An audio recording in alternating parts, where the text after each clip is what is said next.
Hey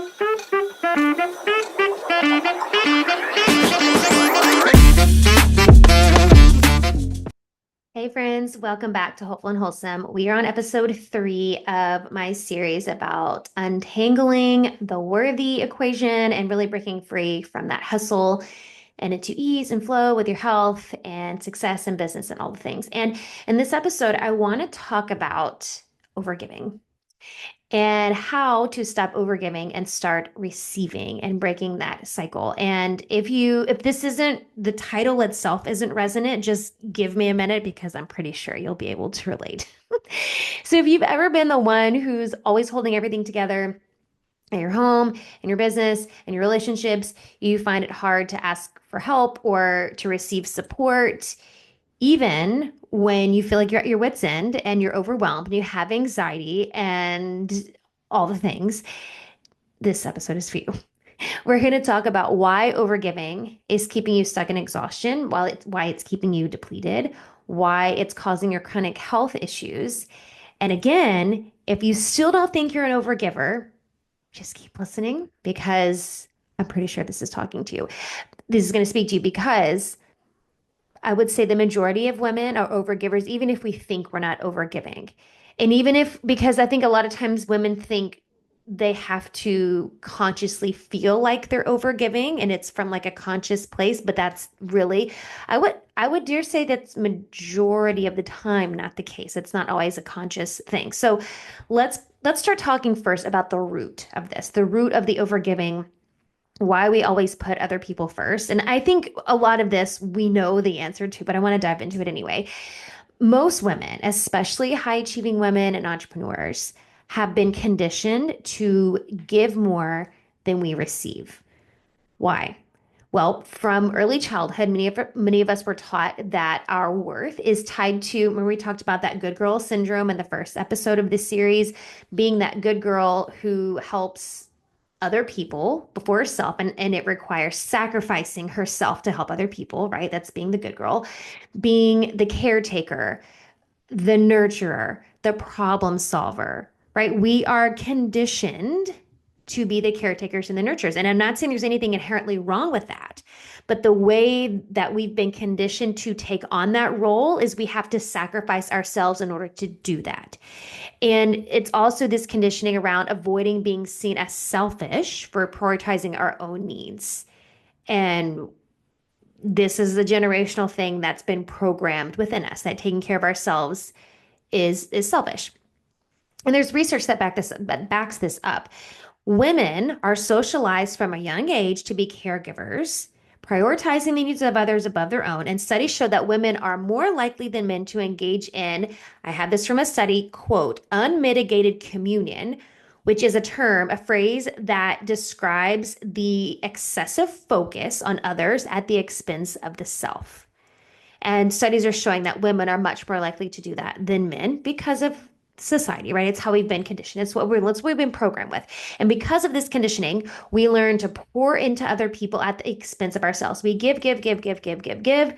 But when it comes to receiving, we feel uncomfortable or we feel guilty or we feel undeserved and we feel like we haven't earned it, right? Remember, there's that worthy thing coming up. We're not worthy. We haven't earned it. We haven't done enough. And I think a lot of times too, if the guilt thing doesn't resonate with you, being uncomfortable, a lot of times it's uncomfortable. It just doesn't feel natural. So here's where it gets interesting. Because overgiving is not just a personality trait, it's a nervous system response. And I want this to land in your brain, right? Listen to me again. Overgiving is not just a personality trait, it's a nervous system response. If you grew up in an environment where love and validation were given when you were being helpful, responsible, successful, I'm using quotes here, successful, your nervous system is wired to associate safety with overgiving. Remember, we talked in the first episode about safety, that safety and productivity, that wired together. Well, there's also this wiring. This is another wiring that has to be rewired, is associating safety with overgiving. right? And because that's where we've been giving the validation. That's where we've been given the praise when we've overgiven and you've been helpful, responsible, successful. And that responsible word can be such a trigger word for people. This was actually something that I've done some work with, and this mentor, this human design mentor that I've been working with, we did a whole thing. I want to say this is the end of last year about responsibility. And there's a little group of us in this little mentorship group, and we did this whole training, like rewiring thing and breathwork session around responsibility. And everything that goes along with that. And I think and I had never really associated responsibility as being a triggering thing for me per se. A lot of people do because whether, if they grew up in an environment where they were forced to grow up quickly and they had to be responsible for younger siblings or maybe their parents at a young age, right? Responsibility can be a trigger. But it can also be a trigger too in our nervous system when because we were responsible. That's where we got validation. So when we did the responsible thing, when we were being helpful, when we were doing right, if you get the love and the validation because of that, there's a wiring that happens in the brain that associates safety with overgiving, and that responsibility can be a trigger there too. So that means that every time you slow down, every time you say no, every time you prioritize yourself, every time you put yourself first above someone else, your body can actually perceive it as a threat, as an existential threat, even if logically you know that you need rest. Like you're logically in your mind, you're hearing your body. You're like, "Yes, I hear you. My body is saying you need rest." And on a logical level, you know that that's the safe thing. But on a subconscious level, your body perceives it as a threat. It sounds outrageous. On a conscious level, it sounds completely ridiculous and outrageous. Yes. On a subconscious level, that's how it's wired. And so studies show that as that self-silencing, which is a behavior where women basically suppress their own needs to maintain relationships, leads to increased anxiety, distress, and physical illness. Studies are showing that this self-silencing, suppressing your own needs leads to physical illness. I don't know what other evidence do you need that what is showing up on our physical body is literally related to the fact that we're putting ourselves last. Like, hello, right? That the studies are showing it.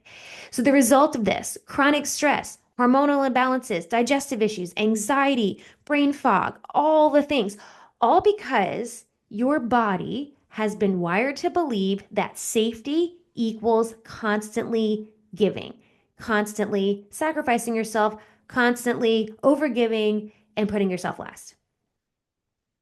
Okay, I just want that. I feel like there needed to be a dramatic pause there to let that soak in. So if you've ever felt anxious when someone offers you help, or guilty when you take time for yourself, that's your nervous system running on an old paradigm that says, I am only worthy when I am giving. That's the programming, right? And if you've ever felt that it's difficult to accept the help, the support, whatever that when you know you need it, right? That's the programming. Most women don't even realize that they struggle to receive. And that's what I said at the beginning. And that's why I said, like, if you feel like this episode isn't for you, just keep listening because most of the time it's not on a conscious thing because it's not just about money or support or rest. It's about our core beliefs around worthiness itself. And so the receiving piece is on such a subconscious level that so many women don't even realize that that's what's happening. So let's look at why so many women find it so difficult to receive. And one or more of these will probably resonate with you. First, there's the cultural conditioning piece that we kind of like we talked about in the first episode. There's cultural conditioning. And women have been conditioned to prioritize other people first, others first, whether this is their family roles, caregiving, societal expectations, generational expectations, right? A study from Harvard, a Harvard study found that women rate themselves lower than men in self-promotion. We talked about that in the first episode, often downplaying their achievements. So we know that. Okay, that's cultural conditioning. Second, hyper independence. This is a big one. Hyper independence as a coping mechanism. And I've been guilty of this plenty of times before. Like, oh, I just do it myself. Okay, many women develop this hyper independence as this survival response, especially if they've experienced situations where relying on other people led to disappointment or it led to harm. So if you've been disappointed by others at any point in your life, the hyper independence will show up. And it doesn't even have to be anything big, right? So a lot of times in business, it can be as simple as I've hired people before to do this particular job or task, and I've been disappointed time and time again. So I'm just going to do it myself, right? This I'll do it myself mindset is actually a trauma response because your body doesn't feel safe to ask for help, to seek help. And, this brings a book to mind. If you've ever heard of Darren Hardy, Hardy. I'll think of it and I'll put in the show notes. Anyway, there's a book called Who Not How. And that's the whole concept of the book is letting go of this hyper independence. And the right question to ask is who, not how. It's who. It's finding the right person to help because it's not all about doing it yourself. It's finding the right people to do it well and getting yourself out of that trauma response of I'll just do it myself because that's what keeps us stuck and frozen and stagnant and he will keep your business plateaued if we're talking about business here, right? Now, the next one I want to go to is the fear of vulnerability. This is a big one. Receiving requires trust, right? Trusting that we are safe, trusting that we won't be judged, trusting that the support won't be taken away.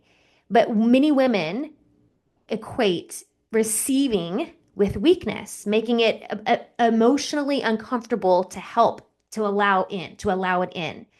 So this vulnerability piece, man, this is a big one.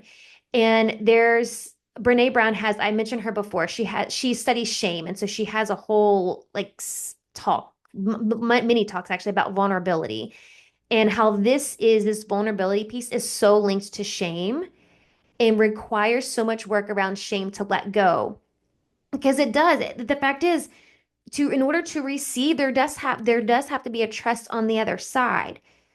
Like I said, trusting that we're safe, trusting that we're not going to be judged, trusting that that support we're asking for isn't going to be taken away. And so it requires a vulnerability of being able to ask and to risk the perception of being seen as weak and also letting go of shame, any shame or guilt around asking for help.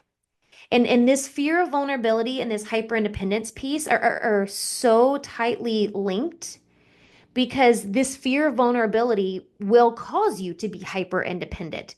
And that I think that's what it was for me. For me at the beginning, I feel like in my brick and mortar business, I wasted years of trying to figure everything out myself and not asking for help. And in a way, like I should have asked for coaching and mentorship sooner. I didn't know what I was doing. I didn't go to business school. I had no idea. I was flying by the seat of my pants. And I know many people build very successful businesses that way. But in my opinion, there is time wasted in just trying to figure it out on your own when there is help available. There's help out there. There are mentors and coaches and people who've been there that are out there waiting for people to ask them for help. So it requires this vulnerability of saying, "Hey, I can't do this all myself. I'm one person and I don't know everything." Right? There's this vulnerability that has to happen. And this is with anything, with your kids, with your housework, with your whatever it is. It doesn't have to just be about business.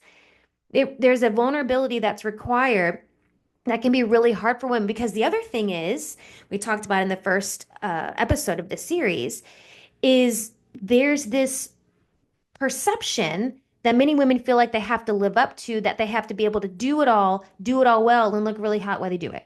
Right? So there is a place for us to be able to look at ourselves and be like, you know what? I can't do it all. And it's okay. I don't have to do it all. It is getting uncomfortable with that vulnerability piece and receiving the help that's on the other side of that, right? Now, I want to say one more statistic that I saw that I want to share with you. There was a 2024 study that found that 76% of high-performing women received negative feedback compared to just 2% of men. This makes women feel like we have to work twice as hard, take on more, overcompensate instead of delegate. So if that is a true statistic, that many more women receive negative feedback compared to men and like the job that they're doing, right? That their performance that they're doing. Like, oh my gosh, that's insane. So no wonder we feel the way we feel like we have because even if we don't specifically know that statistic, the narrative is there. The narrative is there, right? The structure is there, the belief is there, it exists. So we already feel like, well, I gotta work harder, I gotta take on more, I gotta do more and prove myself, prove my worth rather than delegate or ask for support, right? That's there. So women have been conditioned to overgive, overwork, over prove their worth while being told that receiving is selfish, lazy, weak, right? All of those things. And this is why so many of us are struggling with exhaustion and chronic stress. Because we feel like we just have to keep giving and overworking and overdoing and prove because all of that is proving our worth.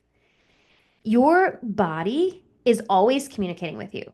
And if you're constantly giving and you're struggling to receive, your body is going to reflect that depletion in the form of exhaustion, stress, and imbalance. It will 100% show up on your physical body and will manifest itself in physical symptoms. We talked a little bit about this in the last episode, but I want to reiterate it here.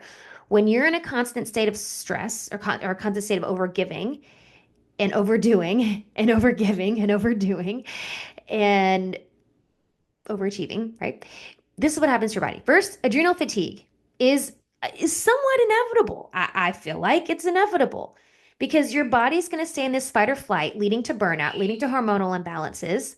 So the adrenal fatigue is inevitable, right? You're in that stressed out state, you're in fight or flight. Your adrenals are working in overdrive for a long time. And that's what happened to me. That was after I told my story in one of the episodes of how I'd done all the work in my gut and then all these other physical things. It was the adrenal fatigue was real. My adrenals were in the toilet, barely, I mean, really honestly, barely functioning. I had producing very little cortisol. And so yeah, that's it is inevitable. Mineral depletion also inevitable. Chronic stress drains your minerals and it's going to drain the key minerals that you need the most, like magnesium, potassium, and sodium I mentioned in the last episode. Anxiety, brain fog, bloating, digestive issues, hormonal issues, energy issues, brain fog. I think I said that. Like all of those are going to be all of those are the mineral balances are contributing to all of those. And the depletion, if we're working in overdrive, we're overworking, overdoing, over constantly proving, right? That's what happens. Slow digestion, which again, kind of the mineral depletion, the slow digestion kind of go together, but your body is going to deprioritize digestion, leads to bloating, to gut issues, poor nutrient absorption, because it's going to prioritize like making your heart pump and your lungs move to make you breathe, right? When you're in fight or flight, your body's literally going to prioritize the most important things, which is your heart, your lungs, and then that reptilian part of your brain that's going to get you to either fight or flee, right? Or freeze, right? One of those, fight, flight, or freeze.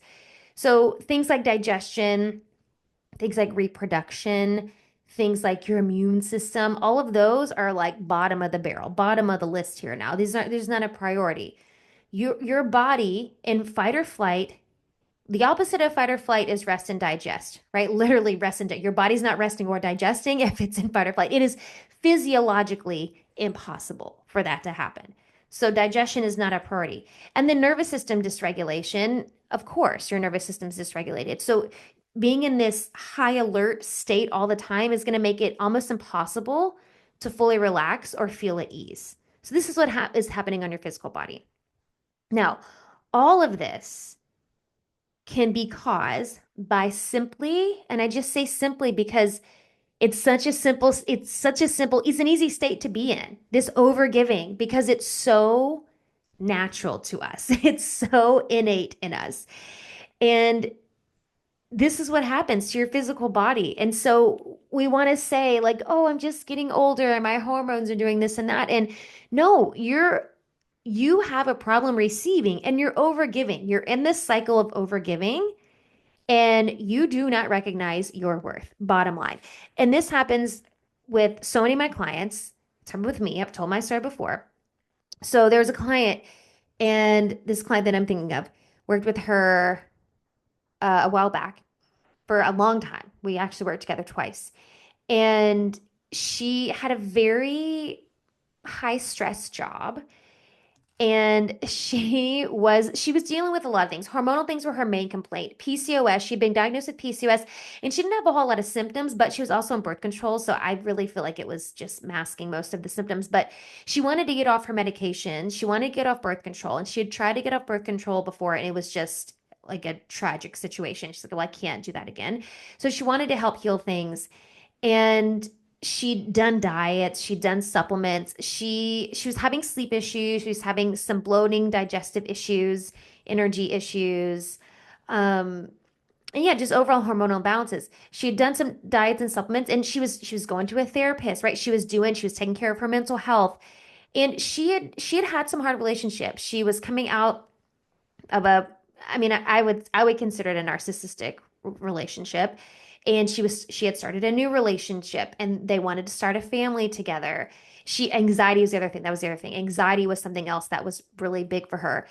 And her HTMA, so many minerals depleted. I mean, the poor girl there's so many the imbalances, depletions, all of it. Her adrenals, and so it was clear with her gut. She had a ton of stuff in her gut. She had parasites and all kinds of imbalances in her gut. So it was clear that her body was kind of in this, if she wasn't already in burnout, she was headed that direction, right? And which is why when she got off the birth control, her body freaked out and was like, nope. Because that's what happens with birth control. Birth control, yes, birth control can help with symptoms, but it's a band-aid. It's masking what's really going on under the surface. So when you take off the band-aid, it's still like an oozing wound, right? It's just like, ugh, it's just out there. So that's what happened when she tried to get off birth control. And I'm pretty sure she tried a few times. She tried it and then did some work, tried it again. Anyway, it was not happening. So she really wanted some help and some guidance. And so it was clear that her body was in this burnout pattern. And so we did a lot of work. Obviously, we did, the mineral balancing, we did the gut stuff, and there was a lot of work to do there. But the big thing for her was this deep subconscious programming. Because the other thing is she was overgiving and overgiving at work. And like I remember we would have to schedule sessions like late, or we'd have to find, it was just like odd times to do it because she wouldn't even take a lunch break half the time. Like she wouldn't take a lunch break, and she felt like she couldn't take calls at work, and she couldn't, right? It was just, she was always on the go. And her human design, she was a projector.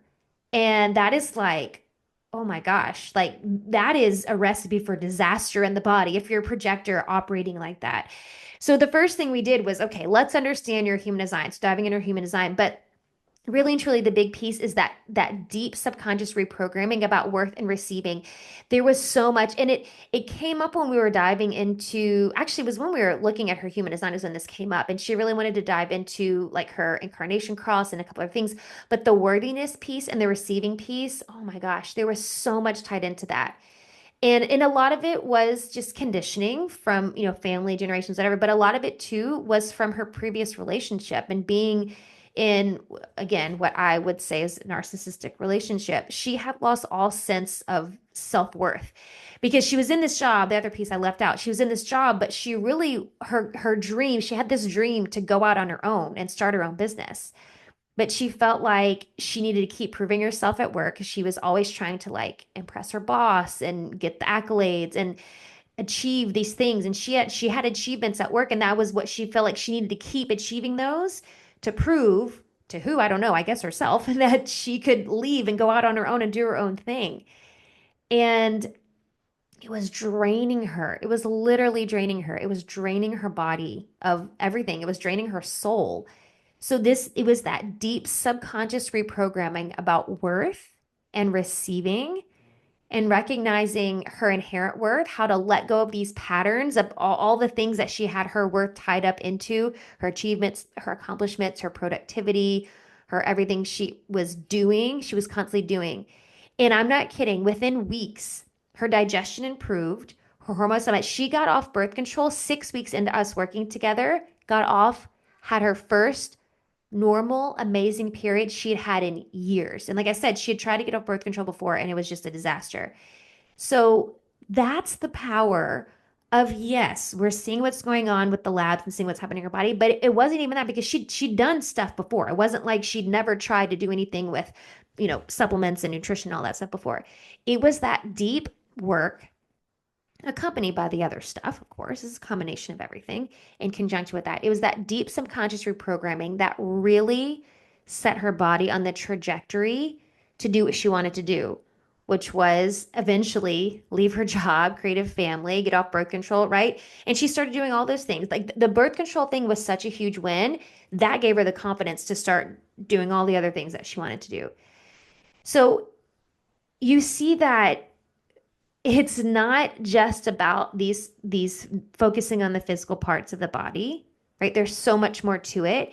And I think when we can finally realize and understand the connection between our emotional and energetic body and our physical body, when we can finally recognize that connection and acknowledge that connection and recognize how much that affects our physical body. And when I say emotional, energetic body, that to me, those are one and the same. I've mentioned this before, but if you have never heard me talk about that before, emotions are just energy in motion. So your energetic body and emotional body, for me, it's one and the same. And when we can finally recognize and acknowledge how those are attached and tied, and really it's all of it, when we look at the body holistically, the physical, the mental, the emotional, energetic, and the spiritual body, how all of those are connected. And when one body is hurting, one of those, mental, emotional, spiritual, physical, then the other ones are hurting, right? You cannot separate them. You can't separate them. They are one and the same. And when we can finally address that or acknowledge that, then we can address our well-being from this frame of mind from that holistic frame of mind that I'm talking about. And we can stop wondering why our symptoms keep coming back and why we feel like we've done all the things, but nothing's working. It's because we haven't gotten to the other parts that are affected, right? Our emotional, energetic body. It's that reprogramming that has to happen to shift. When you reprogram your mind, you are literally rewiring how your brain is functioning. You're reprogramming yourself at a cellular level. Your cells operate differently when you do the subconscious reprogramming. That's literally what's happening. I talk about Joe Dispenza all the time, and I'm telling you, if you want to know the science behind all of this, just go read one of his books. So there's so much in there about the rewiring of your brain, and it is literally making your body operate completely different at a cellular level. That's it.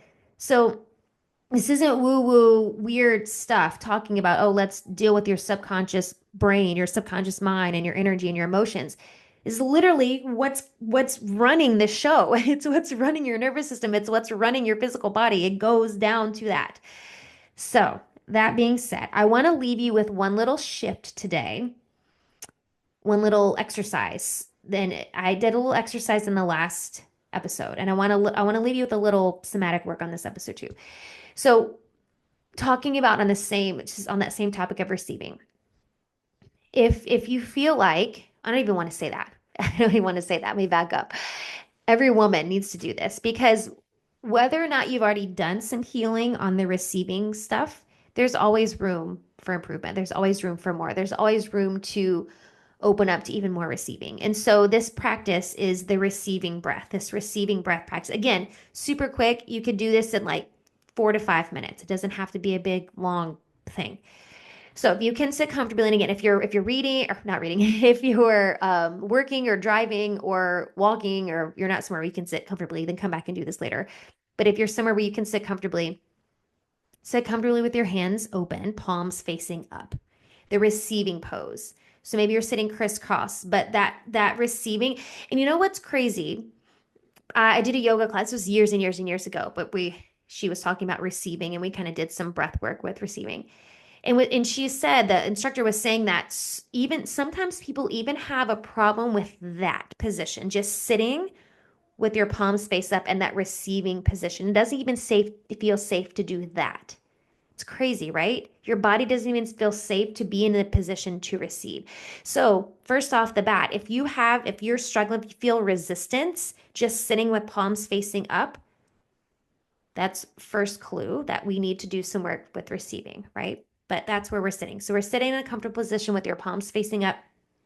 And then start taking slow breaths. So, just like in that other somatic exercise that we did in the other episode, if you can start taking slow breaths in through your nose and exhaling out through your mouth. But I want you to imagine when you're breathing in through your nose that you're inhaling this energy of receiving. You're breathing in that energy of receiving. You're putting yourself in that energy of receiving.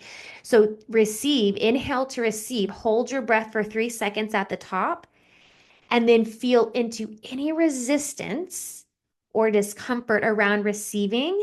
Then exhaling slowly through your mouth, letting go of the belief that you must give to be worthy, right? That's the mantra that you're keeping in your head as you're going through this. So you're inhaling, breathing in that receiving energy, holding your breath for 3 seconds at the top. Feel into whatever resistance or discomfort is coming up. Exhaling slowly through your mouth, and you're letting go of the belief that you must give to be worthy. Do this for just 3 rounds and allow yourself to really feel and embody the safety of receiving. And I want you to take a minute after you've done this. If you want to do it for more than 3 rounds, like if you feel safe doing it for, set a timer for, 3 minutes or something. So if you feel safe, then do it longer. But I want you to give yourself time after to contemplate. And it's important for all of these exercises. So in a lot of this somatic work, like I do with my clients too, it's not just about the work itself and doing the work itself. It's what comes through after that as well. So allowing yourself time to contemplate. And if you have time to do it right away afterwards, that's ideal. So if you have time to journal or pray, meditate, whatever, think on it, right? Journaling is going to be really powerful practice afterwards. But giving yourself time to really feel into it. Because if you're doing it just to do it and you're not thinking about what you're doing and thinking about what's coming up for you, then it's honestly kind of pointless because you're not able to reflect on what the learnings are. But if you're able to do it and then reflect on it and contemplate, this is the point. This is where the growth happens. This is where the growth and the evolution happens. So if I'm doing this breath work and I did it for however, I set a timer, right? I did it for 2 minutes. And then I give myself set another timer for, I don't know, 5 minutes or something afterwards and let myself journal. I can journal it out. I can feel into, okay, how did it feel when I was taking that inhale into receiving? And when I was holding my breath, where did I feel the resistance? Where did I feel the discomfort? And then how did it feel when I was letting go and saying that mantra or the affirmation, letting go that I must give to be worthy? Like, how did you feel in each of those 3 stages of this little breathwork pattern? Because here's where the learnings are, here's where the growth opportunities are. And like I said, if you're doing it and you're just doing it just to do it, there's not going to be any growth on the other side, and it's you're just not going to get anything out of it. The intentionality and the curiosity and the intention and attention to the growth, that's what happens, because these can be just dumb little practices, right? They can be just woo woo, they can be just pointless, they can be like it doesn't do anything. Or we can go into it with an open mind and with curiosity to see what's there for us to learn. And so I challenge you to do that. Take the opportunity to do the practice, but be intentional with the practice and see what awareness comes through. If you can stay open-minded and be curious about it, what comes through on the other side? Because it might be, okay, maybe for me, that inhaling the energy of receiving, that was the hardest part. I felt weird inhaling it. Or maybe it was the holding and really feeling into any resistance, right? Maybe it was the holding, maybe it was the exhale. Maybe the exhale when you were saying that mantra about but letting go of the belief that I must give to be worthy, maybe that's what felt the resistance. And here's where we have the opportunities to learn. Is it the receiving? Is my worth tied to receiving, right? There's so much there for you. So again, I challenge you to go into that breath work and really be intentional about it. Like if you're walking or driving or doing something right now, you're working, go back and do this and give yourself time to do it. And understand that healing starts, like true healing and evolution and growth, which I believe is why we're here on this planet. It's for evolution, it's for growth, or we wouldn't be here. Your soul chose to come here at this time for growth. And there are lessons and growth opportunities that God has planned for you that we're meant to experience in this life. And the healing starts when you allow yourself to receive. The growth happens when you allow yourself to receive. So the more you practice this, the more your body is going to shift into this state of healing and flow and ease. Right? That's where it happens. And that's where the growth happens. The growth in your business, the growth in your career, the growth in your relationships, the growth in your personal growth, right? We have no idea what opportunities await us, what opportunities are on the other side of us allowing ourselves to receive and to be able to heal and to let go of this paradigm of connecting our worth to doing and our worth to productivity and having to earn the ability to receive or whatever it is, earn the ability, earn the chance that we have to do something in order to receive. We have no idea what's on the other side of that. You have no idea what opportunities await you on the other side of that. And it can be hard. This journey and all this untangling and rewiring. I'm not saying it's going to be easy and it's going to be an easy journey, but it's worth it because this is why we're here. This is why we're here. It's the growth, it's the learnings, the opportunities. So dive into this work. And as always, I want to hear what's coming up for you from this series. I want to hear from you. So DM me the word worth to get on the list for what I have coming on the other side of this conversation, on the other side of this series. And I want you can also DM me to share, what are you seeing coming up for you? What's coming up for you around worth?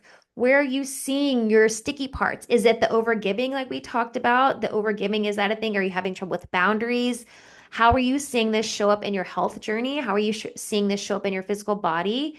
DM me and share, or reply email if you don't have Instagram.